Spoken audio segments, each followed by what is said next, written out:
안녕하십니까. 이번 시간에는 동사의 일형식에 대해서 설명해 보도록 하겠습니다.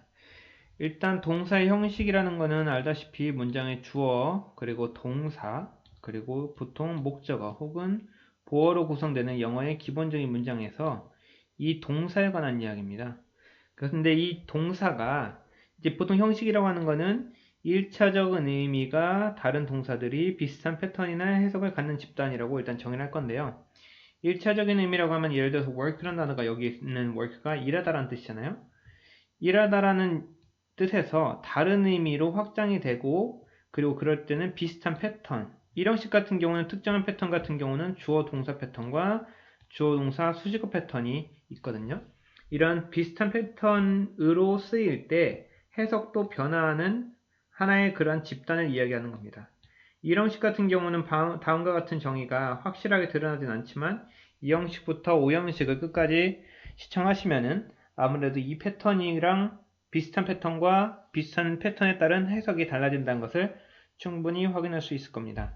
그래서 이 형식 같은 경우에 이번에 키포인트가 될 만한 것은 이 형식 같은 경우에 구분해야 될 게 자동사랑 타동사에 대한 개념, 그리고 패턴에 따른 동사의 뜻, 그리고 이 형식의 핵심은 동사가 갖고 있는 본질적인 의미에서 뜻이 확장되는 것. 다음과 같이 정리를 하겠습니다.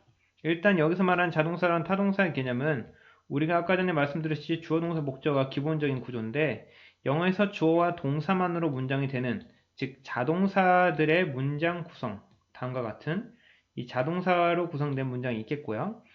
그리고 타동사 같은 경우는 원래 타동사는 뒤에 목적어를 갖는 걸 타동사라고 이야기를 하거든요. 이 타동사 같은 경우에 우리가 턱이란 단어는 이야기하다, 스피크도 말하다인데 거의 다 같은 말하다의 경우에도 뒤에 자동사 같은 경우는 목적어를 쓸 수 없고 목적어를 쓰기 위해서는 전치사를 쓰고서 써야 된다는 개념.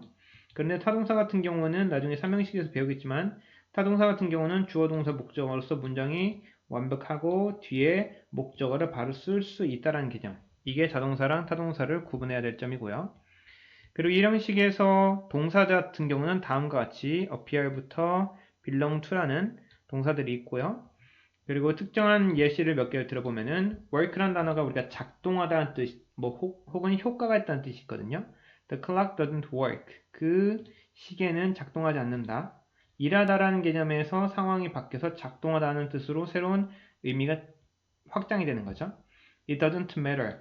matter는 원래 문제라는 명사도 있지만 문제라고 여긴다라고 하면 이거를 동사로 했을 시 중요하다라는 동사가 됩니다. 그래서 이것은 중요하지 않다.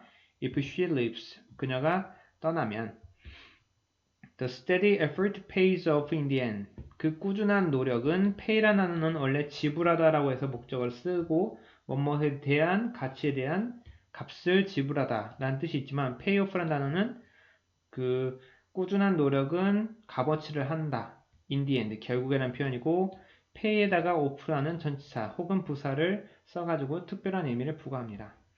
time arrangement, 시간 관리, 시간 나열은 counts, 중요하다는 뜻이거든요. in life, 삶에서. 이 count라는 단어는 우리가 세다라는 뜻으로 알고 있죠. count, 하나, 둘, 셋. 그래서 우리가 셈이라는 것이 어떠한 상업적인 목적에서 산수는 상당히 중요하잖아요. 그래서 account는 중요하다는 뜻이 됩니다. 이런 식으로 우리가 알고 있는 기존의 동사들 혹은 명사들이 특별한 단어로서 쓰일 때 이것을 우리가 말하는 동사의 본질적인 의미에서 확장됐다고 이야기를 하고요. 그리고 주어 동사 플러스 수식어. French differs from English in many aspects. 프랑스어는 differ from, 다르다, 영어와. 그녀는 항상 stand, 서 있다, up for me, 나를 위해서 서 있다, 즉 지지하다는 뜻. She used to, 뭐뭐 하곤 했다, rely on이라는 단어는 의존하다는 뜻이거든요.